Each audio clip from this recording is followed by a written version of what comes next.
آموزش شیرشاسانا یا ایستادن روی سر.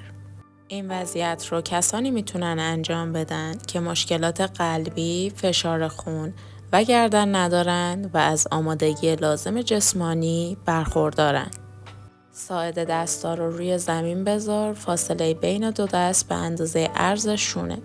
انگشتا رو توی هم قلاب کن و پس سر رو داخل کف دستا قرار بده. و بعد زانوها رو از زمین جدا کن. با پاها به سمت بدن حرکت کن تا لگن بالای سرشونه قرار بگیره. و بعد یکی یکی زانوها رو داخل شکم بکش و زمانی که تعادل رو پیدا کردی سعی کن زانوهاتو صاف کنی. 5 دم و بازدم در وضعیت مکث کن و برای خروج از وضعیت زانوها رو خم کن داخل شکم و بعد سعی کن نوک انگشت پاها رو به زمین برسونی و بعد در وضعیت سجده استراحت کن.